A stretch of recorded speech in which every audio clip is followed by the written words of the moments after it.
Friends, युवा ज्ञान के भंडार में आपका स्वागत है। मैं एडवोकेट उपासना श्रीवास्तव आज आपके लिए टॉपिक लेकर आई हूँ टीडीएस के बारे में।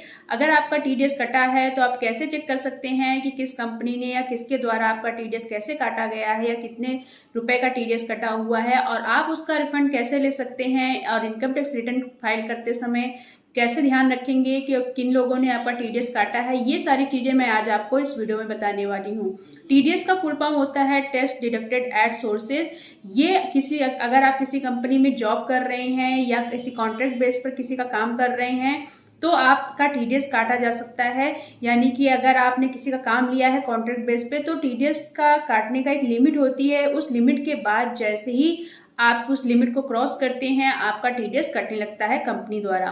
तो आपकी जो टीडीएस कटता है, अगर आपको देखना है कि वो कितना टीडीएस कटा हुआ है, और इनकम टैक्स रिटर्न के टाइम पर आप अगर कोई टैक्स नहीं देते हैं और उसका रिफंड लेना चाहते हैं तो रिफंड कहाँ पर शो होता है, ये सारी चीज मैं आज आपको इस वीडियो में बताने वाली हूँ। तो वीडियो को लास्ट तक देखिएगा और चैनल को लाइक करना, सब्सक्राइब करना और बेल आइकन पर क्लिक करना मत भूलिएगा। तो चलिए स्टार्ट करते हैं कि हम लोग टीडीएस कैसे चेक करेंगे कि हमारा टीडीएस कैसे कटा हुआ है। तो चलिए चलते हैं इनकम टैक्स की साइट पर। सबसे पहले हम लोग इनकम टैक्स की साइट पर आ जाते हैं। साइट का नाम है incometax.gov.in। ये टाइप करके आपको गूगल में टाइप करना है और सर्च करना है तो इस तरीके की साइट खुल जाएगी। आप देख सकते हैं ये साइट ओपन हो गई। अब यहाँ पे देखिए रजिस्टर्ड का ऑप्शन आ रहा है, यानी कि अगर आप फर्स्ट टाइम लॉगिन करने जा रहे हैं तो आपको पहले रजिस्टर्ड पैन कराना पड़ेगा।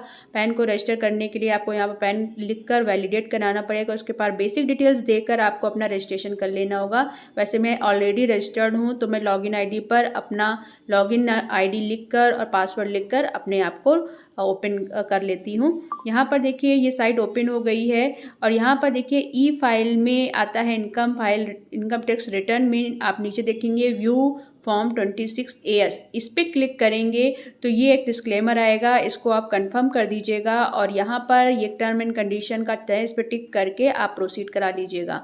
फिर यहाँ पर देखिएगा व्यू में फॉर्म 26AS लिखा है, इस पर आप क्लिक करिएगा और यहाँ पर असेसमेंट ईयर पूछ रहा है, यानी कि आपको फाइनेंशियल 22-23 का देखना है तो उसका असेसमेंट ईयर 23-24 होता है। इस पर क्लिक कर लीजिएगा।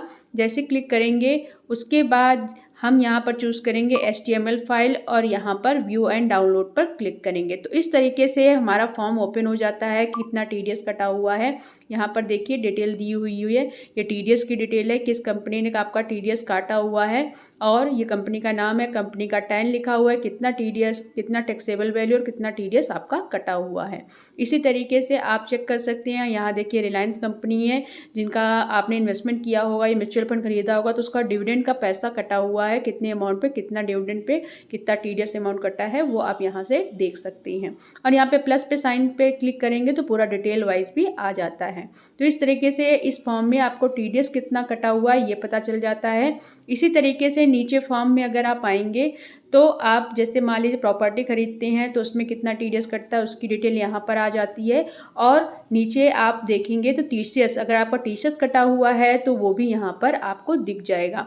और आप इस फॉर्म को डाउनलोड करना चाहते हैं तो एक्सपोर्ट एज पीडीएफ पे क्लिक करके इस तरीके से फॉर्म डाउनलोड भी हो जाता है। तो ये इस तरीके से फॉर्म आपका ओपन भी हो जाएगा। तो यहाँ पर कंपनी का नाम, टैन नंबर, कितने वैल्यू पर कितना टीडीएस कटा हुआ है, ये सारी डिटेल आपको यहाँ से पता चल जाएगी। तो आप इनकम टैक्स रिटर्न भरते समय ये फॉर्म पहले डाउनलोड करके चेक कर लीजिएगा कि आपका कितना टीडीएस किस तरीके से काटा गया और किस कंपनी ने कहाँ पर टीडीएस काटा हुआ है। और मैं ये बताना चाहूँगी कि अगर आपका टीडीएस कट रहा है तो आपका टीडीएस का एडजस्टमेंट इनकम टैक्स रिटर्न भरते समय कैसे होता है उसके बारे में भी बताना चाहूँगी। मान लीजिए आपने इनकम टैक्स रिटर्न भरा हुआ है और उस समय आपका टैक्स 5000 का है और आपका टीडीएस 2000 का जमा है ऑलरेडी, तो आपको जो टैक्स देना पड़ेगा 5000 में से 2000 माइनस करके 3000 का टैक्स जमा करना पड़ेगा। इसी प्रकार मान लीजिए आपका कोई भी टैक्स नहीं बना है और फिर भी आपका टीडीएस डिडक्ट हुआ है, यानी कि टीडीएस मान लीजिए 5000 का कटा हुआ है और आपका इनकम टैक्स रिटर्न भरते समय आपका नील का रिटर्न बना हुआ है तो 5000 का रिफंड आपको मिल जाएगा। यानी कि जो टीडीएस के रूप में काटा गया था पहले वो आप एज अ रिफंड क्लेम कर सकते हैं और उस रिफंड का क्लेम आपको कैसे पता चलेगा वो भी आप इनकम टैक्स की साइट पर जाकर चेक कर सकते हैं कि आपका रिफंड आया है या नहीं आया है। तो इन सारी चीज़ों का ध्यान रखिएगा। और टीडीएस का जब भी कटा है तो टीडीएस कैसे चेक करेंगे, किस कंपनी ने आपका टीडीएस काटा है, वो सारी चीज़ों का ध्यान दीजिएगा इनकम टैक्स रिटर्न भरते समय। तो आइए चलते हैं रिफंड देखते हैं कैसे आप देख सकते हैं कि आपका रिफंड आया है या नहीं आया है। वो भी ये मैंने किसी एक पार्टी का 26 ईयर्स देख लिया है। यहाँ पर देखिए इतने अमाउंट पर ये अमाउंट जो टैक्सेबल अमाउंट होता है और इस पर इतना टीडीएस कटा था और इनका रिफंड 41,290 का बन रहा था। देखिए यहाँ पे स्टेटस पे दिखा भी रहा है रिफंड इशूड। तो इस तरीके से आप इनकम टैक्स की साइट पर जाकर देख सकते हैं कि आपका रिफंड जो भी है वो इशूड हुआ है कि नहीं हुआ है और किस तारीख में हुआ, ये सारे डिटेल आप यहाँ से पता कर सकते हैं। और गाइज अगर आज का वीडियो आपको अच्छा लगा हो तो वीडियो को लाइक करना, सब्सक्राइब करना और बेल आइकन पर क्लिक करना मत भूलिएगा। Thank you.